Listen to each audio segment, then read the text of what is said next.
Hello students, in this video we'll discuss chapter number 11, the Union Legislature. बेटा जब हम union legislature की बात कर रहे होते हैं तो हम किसकी बात कर रहे होते हैं? पार्लियामेंट की। ठीक कोई बात? Union legislature stands for parliament and parliament consist of किस किस से मिलके पार्लियामेंट बनती है? तो parliament consist of president, Lok Sabha and Rajya Sabha. ठीक कोई बात फिर से ध्यान से सुनना। Union legislature stands for parliament. Parliament क्या है? यूनियन लेजिस्लेचर है। ठीक है। पार्लियामेंट कंसिस्ट ऑफ, पार्लियामेंट किस किस से मिलके बनती है? तो पार्लियामेंट प्रेसिडेंट, लोकसभा और राज्यसभा से मिलके बनती है। अब बेटा जो माहिर है वो न्यूज़पेपर पढ़ रहा है। ठीक है, अच्छी बात है, पढ़ना चाहिए। तो उसने देखा कि फ्रंट पेज पर ही जनरल इलेक्शन की न्यूज़ लिखी हुई है कि भाई आने वाले टाइम में जनरल इलेक्शन होने वाले हैं। तो वो बहुत क्यूरियस हुआ, बहुत जिज्ञासा आई उसके मन में। क्या मीनिंग होता है क्यूरोसिटी का बेटा? जिज्ञासा, जानने की इच्छा। तो वो बहुत ज़्यादा जिज्ञासी हो गया, क्यूरियस हो गया कि भाई क्या होते हैं जनरल इलेक्शन। उसके पास मम्मी थी, उसने मम्मी से पूछा भाई मम्मी बताओ मुझे कि जनरल इलेक्शन क्या होते हैं। तो उसकी मदर उसको बताती है कि भैया ये हर 5 साल में होते हैं, जिसमें हम लोग वोट डालने जाते हैं और अपने रिप्रेजेंटेटिव्स को चुनते हैं। किसके लिए? लोकसभा के लिए। उसको सुन के बहुत अच्छा लगा। अपनी मम्मी की बात सुन के उसको बहुत बढ़िया लगा, उसकी जानने की इच्छा और बढ़ गई। He was intrigued. He was intrigued. Intrigued means क्या होता है बेटा? उत्सुकता का और जागना। मतलब जो आपने आंसर दिया मैं उससे सेटिस्फाई तो हूँ, पर मैं इसके बारे में और जानना चाहता हूँ। He set out to learn more about Indian parliament. अब उसकी इच्छा हुई कि वो और ज़्यादा जानेगा पार्लियामेंट के रिगार्ड्स में। पार्लियामेंट क्या है, कैसे काम करती है, कैसे बनती है, वो सारी चीज़ें। ठीक है बात। तो जो हमारा इंडिया है बेटा वो नंबर ऑफ स्टेट्स में डिवाइडेड है। हम सबको पता है ये बात, तो कोई नई बात नहीं। शायद क्लास 4 से क्लास 3 से आपको पता होगी कि the entire India is divided into number of states. Maharashtra है, गुजरात है, राजस्थान है, मध्य प्रदेश है, उत्तराखंड है, उड़ीसा है। ठीक है बात। तो टोटल हमारे इंडिया में कितने स्टेट्स हैं बेटा? 28। और कितनी यूनियन टेरिटरीज हैं? 8। इस बात को ध्यान रखना। तो इंडिया डिवाइडेड है नंबर ऑफ स्टेट्स में। एट द सेंट्रल लेवल पे जो सेंट्रल या यूनियन गवर्नमेंट होती है वो पूरे इंडिया को गवर्न करती है।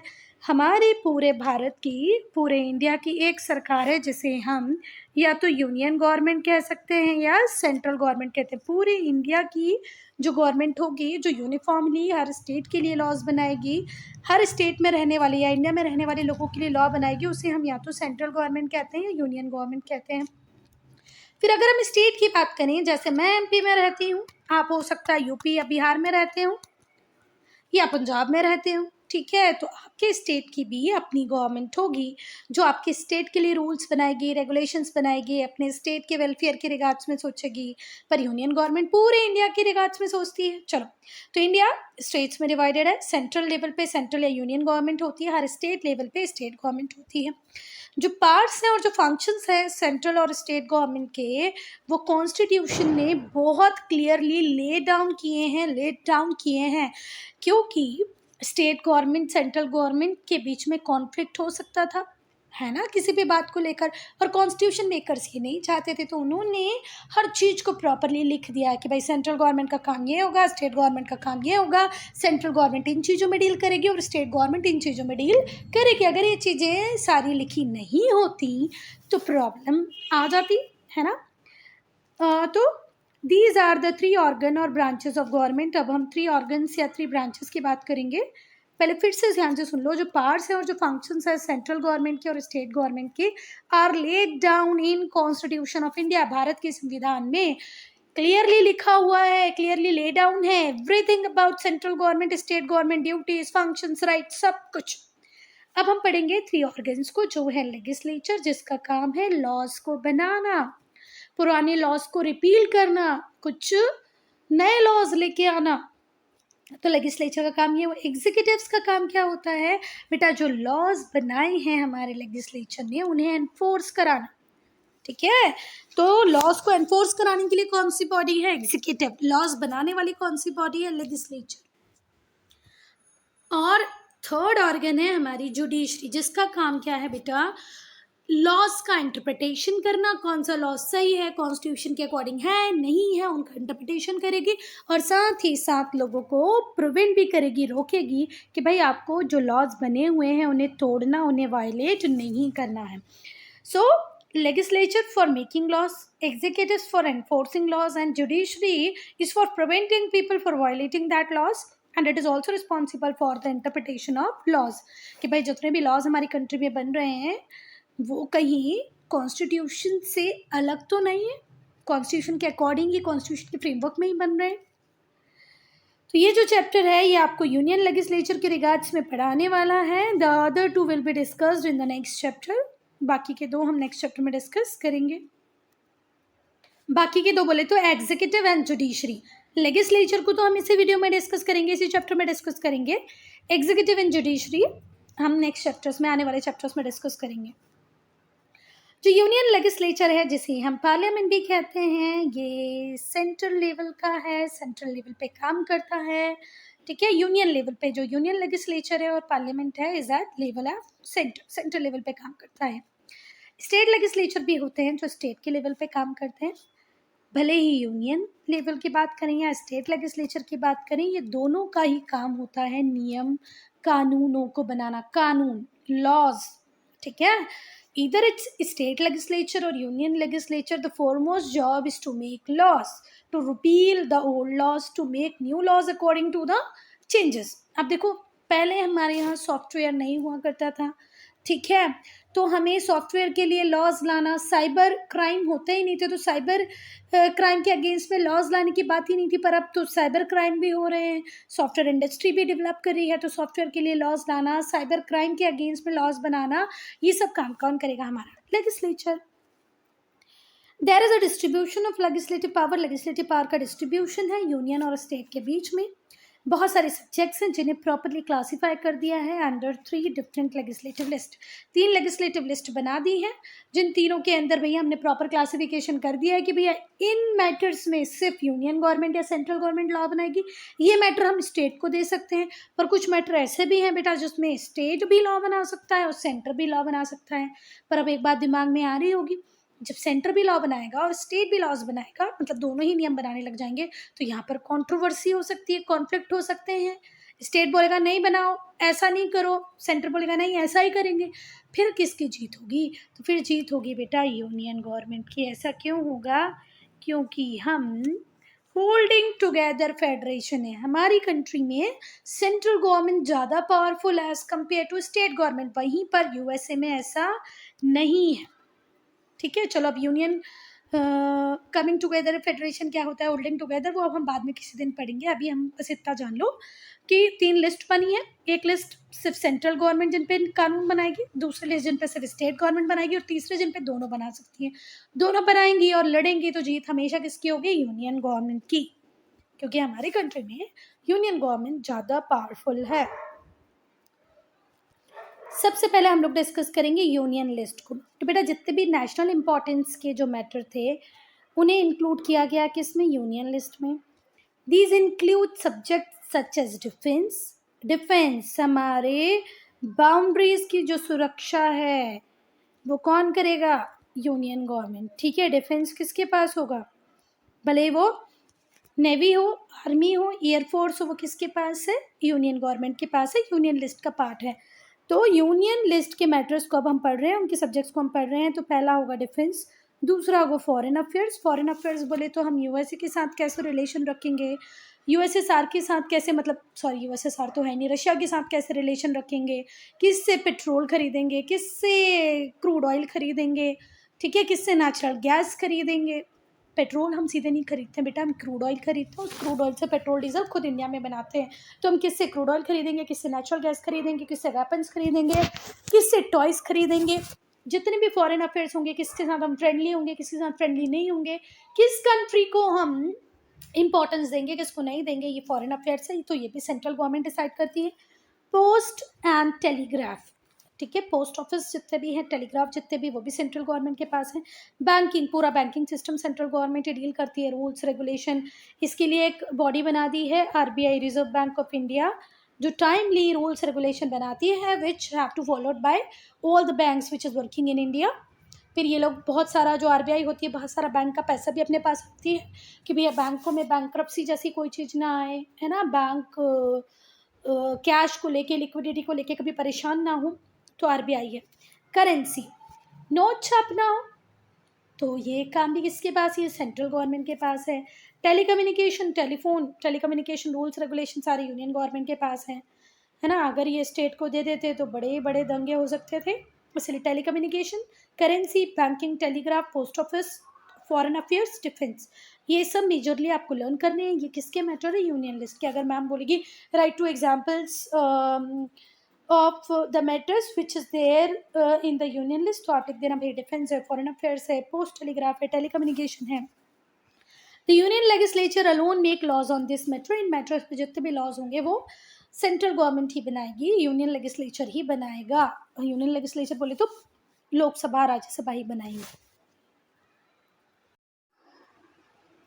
अब हम डिस्कस करेंगे बेटा यूनियन लेजिस्लेचर को। हम यूनियन लेजिस्लेचर को ही पार्लियामेंट कहते हैं।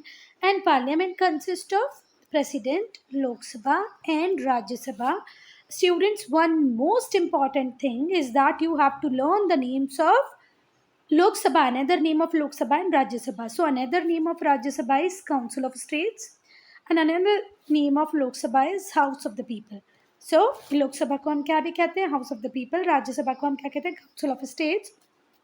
अब हम कंपोजिशन पढ़ेंगे तो पहले हम लोग पढ़ेंगे लोकसभा का कंपोजिशन। तो लोकसभा में बेटा क्या बोल रहे हैं कि 552 से ज़्यादा मेंबर्स नहीं हो सकते। किससे ज़्यादा मेंबर नहीं हो सकते, 552 से ज़्यादा मेंबर नहीं हो सकते हैं। अब ये जो 552 है इनका कंपोजिशन क्या है पहले अब हम वो देख लेते हैं। तो बेटा यहाँ पर थोड़ा मिसप्रिंट हो गया आपकी बुक में, यहाँ 350 की जगह लिखा आना चाहिए था 530, तो इसको सुधार लेना, ठीक है। तो 530 मेंबर से ज़्यादा नहीं आ सकते स्टेट से, 20 मेंबर से ज़्यादा नहीं आ सकते यूनियन टेरिटरी से, और 2 मेंबर होंगे एंग्लो इंडियन कम्युनिटी के। तो बेटा 104 जो अमेंडमेंट हमने किया, कब किया, 2020 में। किसने किया, बीजेपी लेड गवर्नमेंट जिसको लीड कर रहे हैं अभी नरेंद्र मोदी ने। उन्होंने कहा कि अब हमारी कंट्री को कोई ज़रूरत नहीं है कि हम 2 नॉमिनेटेड मेंबर्स लें एंग्लो इंडियन कम्युनिटी के, अब इनके रिप्रेजेंटेशन की ज़रूरत नहीं है। तो फिर से ध्यान से सुनना, लोकसभा में कितने से ज़्यादा मेंबर नहीं हो सकते, 552 से ज़्यादा नहीं हो सकते, जिसमें से कि 530 कहाँ से आएंगे, स्टेट से। 20 से ज़्यादा नहीं आ सकते कहाँ से, यूनियन टेरिटरी से। 530 से ज़्यादा नहीं आ सकते स्टेट से। और 2 एंग्लो इंडियन कम्युनिटी की सीट्स थी जो अब हमने ख़त्म कर दी हैं, क्योंकि अब बेटा हमारी कंट्री में जनरल इलेक्शन हो रहा है 2024 का, जिसमें एंग्लो इंडियंस का नॉमिनेशन नहीं होगा। पर अभी पढ़ना है तो आप लोग ऐसा ही लिखेंगे, क्योंकि टीचर्स अभी इसी से पढ़ाएंगे तो उनको शायद यही चाहिए होगा। और अगर टीचर चेंज करवा दे तो कोई प्रॉब्लम नहीं। तो आप क्या लिखोगे भैया, total not more than 552 members, out of this states composition not more than 350, union representation का 20 से ज़्यादा नहीं हो सकता, एंग्लो इंडियंस का 2 से ज़्यादा नहीं हो सकता, ठीक है। पर एक्चुअल में अगर अभी की स्ट्रेंथ की बात करें तो अभी हमारा जो लोकसभा है उसमें कितने मेंबर्स होते हैं, 545। इस 545 में से बेटा 530 तो स्टेट रिप्रेजेंटेटिव हैं, 13 मेंबर आ रहे हैं यूनियन टेरिटरी से और 2 एंग्लो इंडियंस थे। क्योंकि हमने इन सीट्स को 2020 में ख़त्म किया है और इलेक्शन हो रहे हैं 2024 में, तो अब ये हमें देखने को नहीं मिलेगा। चलो आगे चलें। अगर इस पर कन्फ्यूजन आया हो ना तो इसको छोड़ दो, अभी तो आप एज इट इज़ लर्न कर लो। 530 from states, not more than 530 from state, not more than 20 from union territories, 2 from Anglo Indians, ठीक है। ज़्यादा दिमाग लगाना छोड़ो। अब हम राज्यसभा की बात करेंगे। तो राज्यसभा में 250 मेंबर्स होते हैं। इस 250 से ज़्यादा नहीं हो सकते। इस 250 में कंपोजिशन बड़ा सिंपल है कि 238 आएंगे स्टेट से और यूनियन टेरिटरी से, और 12 आएंगे जिनको नॉमिनेट करेंगे प्रेसिडेंट। तो हमारे लोकसभा में तो 2 ही नॉमिनेटेड मेंबर्स होते हैं बेटा, पर राज्यसभा में 12 होते हैं। 12 को नॉमिनेट कौन करते हैं, प्रेसिडेंट। और 238 कहाँ से आते हैं, स्टेट और यूनियन टेरिटरी से। अब हम सबसे पहले स्टेट लिस्ट को डिस्कस कर लेते हैं। Matters of importance of the state, state के लिए जो मैटर सबसे ज़्यादा इंपॉर्टेंट होते हैं वो स्टेट लिस्ट में आते हैं, जैसे public order, police, water supplies, irrigation, public health, agriculture.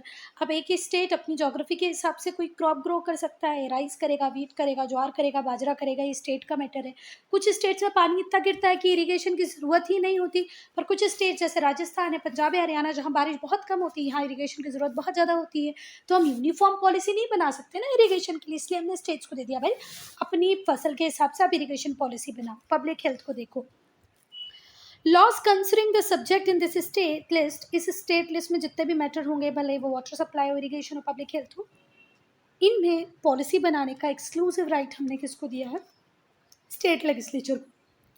अब हम कॉन्करेंट लिस्ट की बात करेंगे तो बेटा वो सारे सब्जेक्ट्स जिनकी इंपॉर्टेंस स्टेट के लिए भी बहुत है और सेंटर के लिए भी बहुत है, मतलब some matters are there which is equally important for state and centre, इनको हमने रखा है कॉन्करेंट लिस्ट में। ये जो सब्जेक्ट हैं जैसे कि economic, social planning, education, welfare of labour, electricity, newspaper, इनमें जो भी डिसीजन होंगे उसको लेने का राइट, रूल्स बनाने का राइट सेंट्रल गवर्नमेंट को भी है और स्टेट गवर्नमेंट को भी है। बेटा marriage, adoption, succession, trade union, ये सब कॉन्करेंट लिस्ट के मैटर है। अगर कभी डिस्प्यूट हो, कोई लड़ाई हो, कोई झगड़ा हो इन दोनों के बीच में, सेंटर और स्टेट के बीच में, तो यूनियन लॉ रिंग्स सुप्रीम। तो हम सुप्रीम किसको मानेंगे? यूनियन लॉज को, क्योंकि हमारी कंट्री में आज भी सेंट्रल गवर्नमेंट ज़्यादा पावरफुल है एज कम्पेयर टू स्टेट। अब हम पार्लियामेंट की बात करेंगे बेटा, तो इंडियन कॉन्स्टिट्यूशन जो है वो रिकॉग्नाइज करता है इंडिया को एक डेमोक्रेटिक कंट्री के रूप में। और ये जो डेमोक्रेटिक है, ये कैसी डेमोक्रेसी है बेटा? पार्लियामेंट्री डेमोक्रेसी है, पार्लियामेंट्री सिस्टम है हमारे इंडिया में, प्रेसिडेंशियल सिस्टम नहीं है, पार्लियामेंट्री फॉर्म ऑफ गवर्नमेंट को हम अडॉप्ट करते हैं। तो इंडिया एक डेमोक्रेटिक कंट्री है जो पार्लियामेंट्री सिस्टम को अडॉप्ट करती है गवर्नमेंट के, जहाँ पर सुप्रीम पावर जो होती है वो पार्लियामेंट के पास होती है। पार्लियामेंट क्या है? पार्लियामेंट एक बॉडी है इलेक्टेड रिप्रेजेंटेटिव्स की, ठीक है, पीपल्स के रिप्रेजेंटेटिव, इलेक्टेड रिप्रेजेंटेटिव पार्लियामेंट में बैठते हैं। Parliament comprise of president, to houses, that is Lok Sabha and Rajya Sabha, ये हम पहले डिस्कस कर चुके हैं। जो इंडियन पार्लियामेंट है वो बाई कैमरल लेजिस्लेचर है। बाई कैमरल, बाई मतलब जहाँ पर भी आ जाए, उसका मतलब होता है दो, टू, दो हाउसेज है ना, लोकसभा और राज्यसभा। अब सेंट्रल गवर्नमेंट के जो यूनियन लिस्ट है, मतलब उसको अब हम डिस्कस करेंगे। उसमें लॉज कौन बनाएगी? सेंट्रल गवर्नमेंट बनाएगी। कौन कौन से मैटर आएंगे? Defence, banking, currency, foreign affairs. State government जिनमें रूल्स, रेगुलेशन, लॉज बनाने का राइट सबके इसके पास है, स्टेट गवर्नमेंट के पास है, वो है पुलिस, ट्रेड, एग्रीकल्चर, इरीगेशन। वहीं पर अगर हम कॉन्करेंट लिस्ट की बात करें तो बेटा एजुकेशन, फॉरेस्ट, ट्रेड, ट्रेड नहीं, ट्रेड यूनियन होना चाहिए भाई। ये बुक मतलब बहुत सारी मिसप्रिंट है, यूजुअली हमें बुक्स में मिसप्रिंट देखने को नहीं मिलता है, पर यहाँ पर है, चलो कोई दिक्कत नहीं। ट्रेड यूनियन आएगा बेटा, यहाँ पे ट्रेड नहीं आएगा, ट्रेड स्टेट गवर्नमेंट का मैटर है, यहाँ पे ट्रेड यूनियन आएगा, मैरिज आएगा, एडॉप्शन आएगा, सक्सेशन आएगा, ठीक है। एक बार फिर से फटाफट बोलो, defence, banking, currency, foreign affairs किसके पास है? सेंट्रल गवर्नमेंट के पास है। पुलिस, ट्रेड, एग्रीकल्चर, इरिगेशन किसके पास है? स्टेट गवर्नमेंट के पास है। Marriage, adoption, succession, trade union, forest, education किसके पास है? कॉन्करेंट। प्रेसिडेंट का भी एक बहुत इंपॉर्टेंट रोल होता है पार्लियामेंट में, ठीक है। ये पार्लियामेंट में बैठते नहीं हैं, पर फिर भी कोई एक्ट नहीं बन सकता जब तक प्रेसिडेंट अपने सिग्नेचर ना कर दे, ठीक है, अपना एसेंट को ना दे दें। The parliament is responsible for signing the bill that are pass by parliament. हो सकता है मैं गलत हूँ, पर बेटा यहाँ पर भी प्रेसिडेंट आना चाहिए था। क्या आना चाहिए था? प्रेसिडेंट, ठीक है। तो president is responsible for signing the bill that are pass by parliament. Parliament जितने भी बिल पास करेगी उसको प्रेसिडेंट साइन करेंगे। कोई भी बिल लॉ तब तक नहीं बन सकता जब तक प्रेसिडेंट उस पर सिग्नेचर ना कर दे। डिड यू नो सेक्शन को अब हम पढ़ेंगे। बांग्लादेश की जो पार्लियामेंट है उसे हम जातीय संसद कहते हैं। ये यूनी कैमरल है, जहाँ पर भी वर्ड यूनी आए मतलब एक, बाय आए मतलब दो। तो हमारे इंडिया बाई कैमरल है, लोकसभा राज्यसभा दो होते हैं। बांग्लादेश की जो पार्लियामेंट है जिसका नाम जातीय संसद है वो यूनी कैमरल है। इसका मतलब वहाँ पर सिर्फ एक ही हाउस होता होगा। अब हम डिड यू नो में एक और इम्पॉर्टेंट चीज़ पढ़ेंगे। जो पार्लियामेंट हाउस है उसे डिज़ाइन किया था सर एडवर्ड लुटियंस और सर हॉबर्ट बेकर ने। हमारी पार्लियामेंट जो ओल्ड पार्लियामेंट हो गई है अब, क्योंकि हमारे पास है अब नई सुंदर सी पार्लियामेंट, इस पार्लियामेंट को जो पुरानी वाली है इसको किसने डिज़ाइन किया था? सर एडविन लुटियन और सर हॉबर्ट बेकर ने, याद रखना। अब हम पढ़ेंगे बेटा लोकसभा को। तो जो लोकसभा है वो लोअर हाउस होती है पार्लियामेंट का लोअर हाउस हम किसको कहते हैं? लोकसभा को। Lok Sabha is the lower house of parliament, do remember it. इसे पॉपुलरली हम हाउस ऑफ द पीपल भी कहते हैं। अभी हमने ऊपर पढ़ा था कि भाई दूसरा नाम क्या है लोकसभा का, तो क्या है? House of the people. ये ही क्या भी होता है? Lower house of parliament. अगर पूछा जाएगा which is lower house of parliament तो क्या कहेंगे? Lok Sabha. Another name of Lok Sabha house of people. This is because it comprises the representative of the country directly elected by the general public। जब भी लोकसभा का election होगा बेटा, जैसे अभी इलेक्शन चल रहे हैं ना, जनरल इलेक्शन, तो मैं अपने रिप्रेजेंटेटिव को चुन के आई हूँ, है ना, वोट दिया है मैंने कि भाई मैं चाहती हूँ कि ये मेरा रिप्रेजेंटेटिव बने। तो लोकसभा को हम हाउस ऑफ द पीपल इसलिए कहते हैं क्योंकि इसमें जो इलेक्टेड रिप्रेजेंटेटिव बैठे हुए हैं वहाँ पर, उनके लिए वोटिंग सीधे किसने की है? जनरल पब्लिक ने, लोगों ने। क्लियर हुई इतनी बातें? अब कंपोजिशन की बात करेंगे हम, तो जो मैक्सिमम मेंबर हो सकते हैं वो 552 हो सकते हैं। कहाँ पर? लोकसभा में मैक्सिमम इतने ही हो सकते हैं। देखो अब यहाँ पर सही है, 530 लिखा है ना, यहाँ पर ऊपर क्या लिखा था देखो, 350, तो इसको करेक्ट कर लेना है ना। तो 530 से मेंबर ज़्यादा नहीं आ सकते स्टेट से, और 20 से ज़्यादा नहीं आ सकते यूनियन टेरिटरीज से। जो नंबर है सीट्स का वो स्टेट्स और यूनियन टेरिटरीज अलॉट हुआ है उनकी पॉपुलेशन के अकॉर्डिंग। बेटा फिर से ध्यान से सुनना, जो कॉन्स्टिट्यूएंसीज बनती हैं वो एरिया के बेसिस पे नहीं बनती हैं, उनका सिर्फ एक ही बेस होता है, पॉपुलेशन। ठीक है, क्योंकि हमको लोगों से वोटिंग करानी है, एरिया का से मतलब नहीं है। तो एक कॉन्स्टिट्यूएंसी में उतने ही लोग हों जितने दूसरी में हैं, दूसरी में उतने ही लोग हों जितने तीसरी में हैं। बहुत ज़्यादा प्रॉपर एस्टिमेट के बाद कॉन्स्टिट्यूएंसीज बनाई जाती हैं, है ना। तो जो यूनियन टेरिटरीज हैं और जो स्टेट्स हैं उन्हें सीट्स हमने किस बेसिस पे दी हैं? तो हमने उनकी पॉपुलेशन के बेसिस पे दी हैं। ठीक है, अब मुझे आप बताओगे, चलो मैं ही बता देती हूँ आपको, कि उत्तर प्रदेश जो है उसके सबसे ज़्यादा मेंबर होते हैं लोकसभा में। कितने? 80 तक हो सकते हैं। ठीक हुई बात। तो जो सीट्स हैं वो एलोकेट किए हैं हमने स्टेट्स को और यूनियन टेरिटरीज को उनकी पॉपुलेशन को देखते हुए। तो सबसे ज़्यादा सीट्स का एलोकेशन हमने किसको किया है बेटा? उत्तर प्रदेश को किया है। ठीक हुई बात। तो बेटा वो स्टेट्स, वो यूनियन टेरिटरीज, वो स्टेट्स जिनकी ज़्यादा पॉपुलेशन है उन्हें ज़्यादा सीट्स दी गई हैं। ठीक है, then their counterparts with lower population, जिन एरियाज में पॉपुलेशन कम है, जिन स्टेट्स में, जिन यूनियन टेरिटरीज में पॉपुलेशन कम है, उनके पास कम सीट्स हैं। जिस स्टेट में पॉपुलेशन बहुत ज़्यादा है वहाँ पर ज़्यादा सीट है। ठीक है बात। तो किस बेसिस पे सीट का एलोकेशन हुआ? On the basis of population.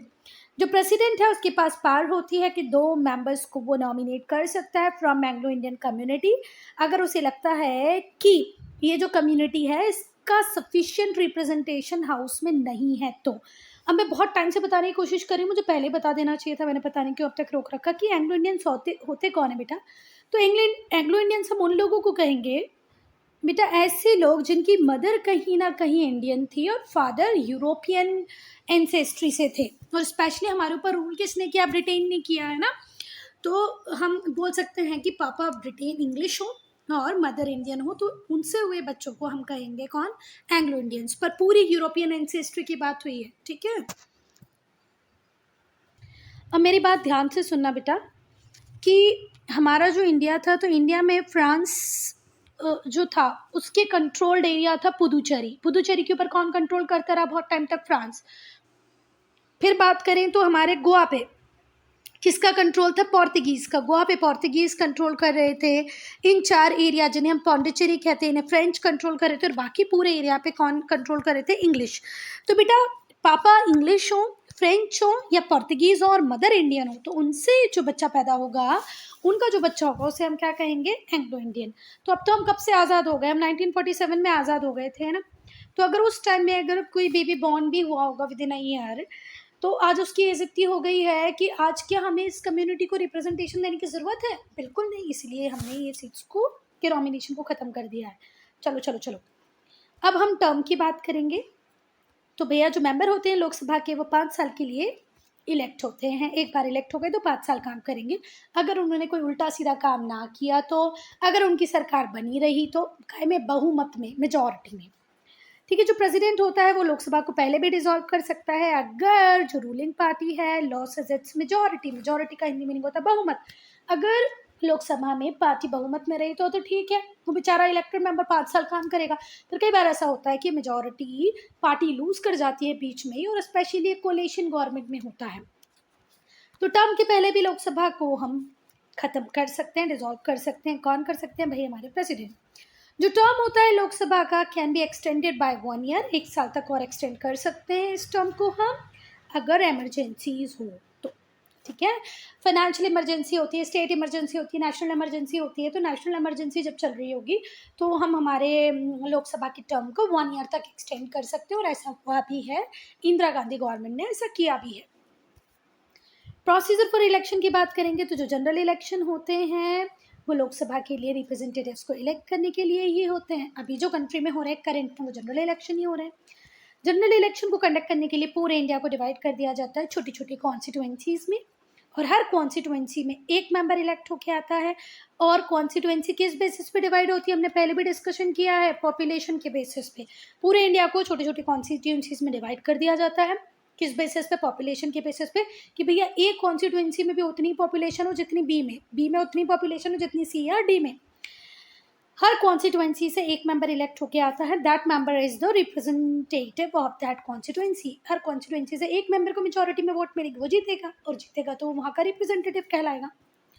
जो जनरल इलेक्शन होते हैं वो यूजुअली हर 5 साल में होते हैं, पर कई बार पहले और बाद में भी हो सकते हैं। इमरजेंसी होगी तो बाद में होंगे, और डिसॉल्व हो गए तो पहले भी हो सकते हैं।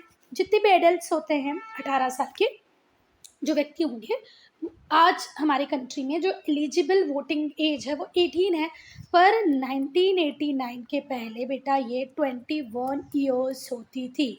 1989 के पहले जो एज थी वोटिंग की वो कितनी थी? 21 ईयर्स। पर अब 1989 के बाद उसको कितना कर दिया गया? 18। तो अगर आप 18 साल हैं या उसके ऊपर हैं तो आप वोट डाल सकते हैं जनरल इलेक्शन के लिए। जो वोटिंग होती है वो सीक्रेट बैलेट के थ्रू होती है। सीक्रेट बैलेट मतलब आप किसको वोट दे रहे हैं वो किसी दूसरे को पता नहीं चलेगा। देखो जब आप वोटिंग डालने जाते हो तो यहाँ पर पोलिंग बूथ होता है, पोलिंग बूथ के अंदर यहाँ पर एक कैबिन बना दिया जाता है। यहाँ पर इतनी सारी लाइन लगी होती है, यहाँ पर 4-5 लोग बैठे रहते होंगे। आप इस लाइन को क्रॉस करते हुए ऐसे अंदर जाएंगे, यहाँ कुछ होगा, यहाँ कुछ होगा। फिर जब तक ये व्यक्ति जो यहाँ वोट डाल रहा है ये बाहर नहीं जाता, आप इस बूथ में, इस पैनल में एंटर नहीं हो सकते हैं, ठीक है, इस कैबिन में एंटर नहीं हो सकते। तो सीक्रेट बैलेट मतलब to whom I am casting vote is not known by another people, ठीक है, किसने किसको वोट दिया किसी को पता नहीं चलता है। This means vote remains secret, vote secret रहता है, no one can know whom the voter has voted for। Did you know पढ़ लेते हैं। ये रहे हमारे स्पीकर, और स्पीकर के राइट हैंड साइड में, कौन से साइड में? राइट हैंड साइड में कौन बैठती है? Ruling party. हमेशा ध्यान रखना कि जो स्पीकर होगा, the seat on the right hand side of the speaker, speaker की जो चेयर है ये चेयर है, इसके राइट हैंड साइड पे कौन बैठते हैं? रूलिंग पार्टी के मेंबर बैठते हैं, ठीक है। तो ये भी एक अच्छी जानकारी है, ताज़ा ताज़ा मिली मुझे, कि स्पीकर के राइट हैंड साइड पे कौन बैठते हैं? रूलिंग पार्टी के मेंबर्स। अब हम कैंडिडेट्स की एलिजिबिलिटी बात कर लेते हैं जो लोकसभा की इलेक्शन को कॉन्टेस्ट करना चाहते हैं, ठीक है।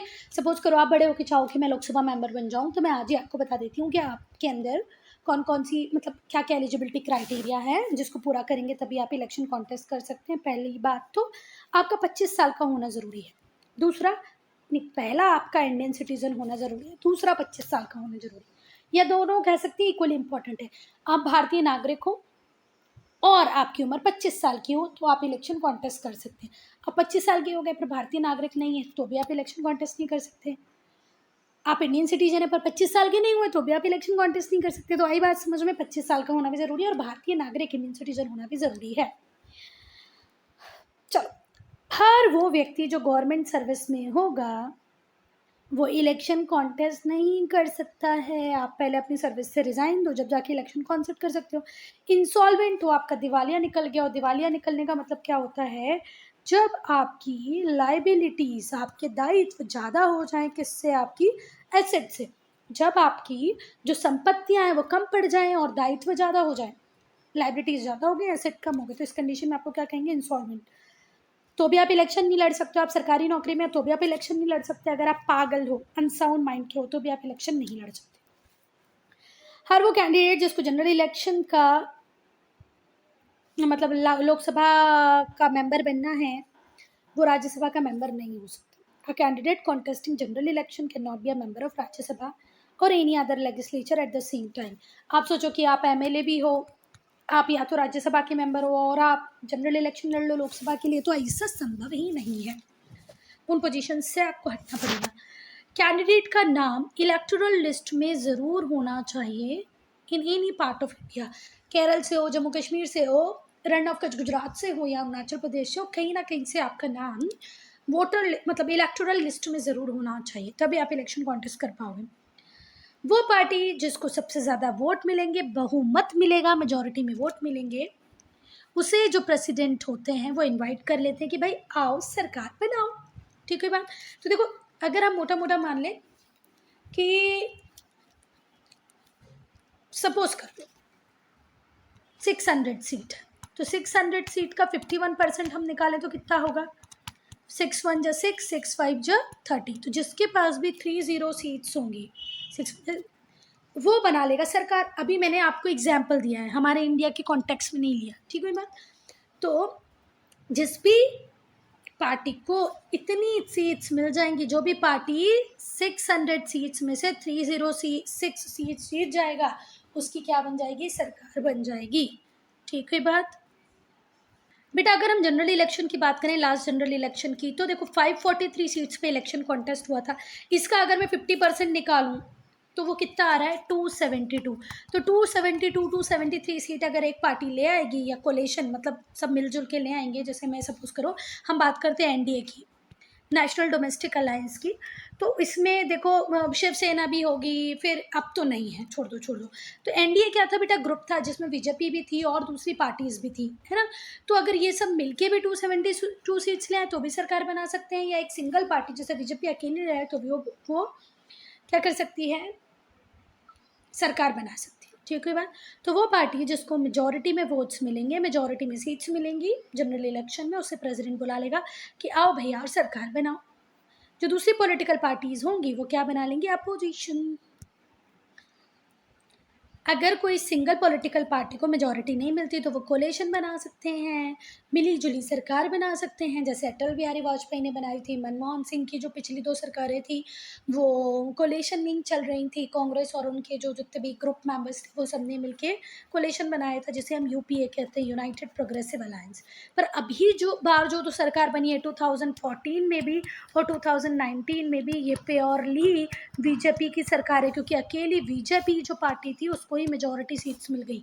इनका जो गठबंधन है, जिसे हम एनडीए कहते हैं, उसकी ज़रूरत इन्हें नहीं पड़ी थी। तो अगर कोई सिंगल पार्टी को मेजॉरिटी नहीं मिलती है तो वो कोलिशन बना सकता है। A leader is elected to lead a coalition who also forms the government. अब हम स्पीकर की बात कर लेते हैं। तो सबसे पहले तो मैं करंट स्पीकर का नाम आपको बता दूंगी, भाई करंट स्पीकर कौन है। तो करंट स्पीकर अब तक थे ओम बिरला। कौन थे बेटा, ओम बिरला। पर अब क्योंकि जनरल इलेक्शन हो रहे हैं, 2024 में फिर से इलेक्शन होंगे, तब हो सकता है ये भी चेंज हो जाएंगे। ठीक है, इलेक्शंस के बाद, रिजल्ट्स के बाद। पर अभी करंट स्पीकर कौन है, ओम बिरला है। जो स्पीकर होता है वो प्रिसाइडिंग ऑफिसर होता है। आप लोगों ने देखा होगा ना, अभी वीडियो को यहीं रोक कर भी आप लोकसभा का वीडियो देखो, बोलेगा माननीय सदस्य आप बैठ जाइए, माननीय सदस्य आप बोलिए, माननीय सदस्य संसद की गरिमा को बनाए रखिए। वो जो व्यक्ति होगा ना जो सबको चुप करेगा, बैठ जाइए, खड़े हो जाइए, आप बोलिए, आप नहीं बोलिए, उसे हम कहते हैं प्रिसाइडिंग ऑफिसर। तो अभी कौन है, Om Birla. Is elected from among the members of Lok Sabha. इन्हें लोकसभा मेंबर में से ही चुना जाता है। जो मेजोरिटी पार्टी है, पहली बात ध्यान से सुनना, मेजॉरिटी पार्टी से ही बनता है स्पीकर। जैसे अभी ओम बिरला बने हुए, तो ओम बिरला बीजेपी से ही बिलोंग करते हैं, तो मेजॉरिटी पार्टी से बिलोंग करता है स्पीकर। तो स्पीकर हमेशा मेजॉरिटी पार्टी से ही बिलोंग करेगा बेटा, ठीक है, लोकसभा के मेंबर्स में से ही एक होगा। अब हम पहले डिड यू नो सेक्शन पढ़ लेते हैं, फिर आगे चलेंगे। गणेश वी मवलंकर ये स्पीकर थे लोकसभा के, फर्स्ट लोकसभा के, पहली बार जब लोकसभा बनी तो उसमें स्पीकर किसको बनाया गया था? गणेश वी मवलंकर को। फिर अगर फीमेल की बात करें कि वुमन स्पीकर कौन रही अब तक की, तो वो रही मीरा कुमार। पर बेटा ये फैक्ट भी चलो ठीक है मान लिया हमने कि जो पहली लोकसभा स्पीकर थी वुमन वो थी मीरा कुमार, और इसके बाद फिर बनी कौन? हमारी सुमित्रा महाजन। तो अब तक की दो वीमेन स्पीकर आपको पता होनी चाहिए, एक है मीरा कुमार और दूसरी है सुमित्रा महाजन, ठीक है। तो पहली वुमेन स्पीकर कौन थी? मीरा कुमार। और पहले लोकसभा स्पीकर कौन थे? गणेश वी मवलंकर। और जो हमारे स्पीकर होते हैं वो भी 5 साल के लिए चुने जाते हैं। जो इलेक्टेड मेंबर होते हैं लोकसभा के वो ओथ लेते हैं किसकी लॉयल्टी की बेटा? इंडियन कॉन्स्टिट्यूशन की लॉयल्टी की। किसकी प्रेजेंस में? स्पीकर की प्रेजेंस में। जब ओथ सेरेमनी चलती है तो उसके पहले स्पीकर अपॉइंट हो चुके होते हैं, स्पीकर की प्रेजेंस में ही सारे जितने भी मेंबर्स होते हैं वो ओथ लेते हैं कि भाई हम इंडियन कॉन्स्टिट्यूशन के टुवर्ड्स हमेशा लॉयल रहेंगे। जो रिस्पॉन्सिबिलिटीज़ होती हैं स्पीकर की वो ये होती हैं कि लॉ एंड ऑर्डर को मेंटेन रखिए लोकसभा में, जो भी प्रोसीडिंग्स हाउस की होनी है उन्हें प्रॉपरली सुपरवाइज करें। मतलब लोकसभा की डेकोरम को मेंटेन कौन करते हैं? स्पीकर।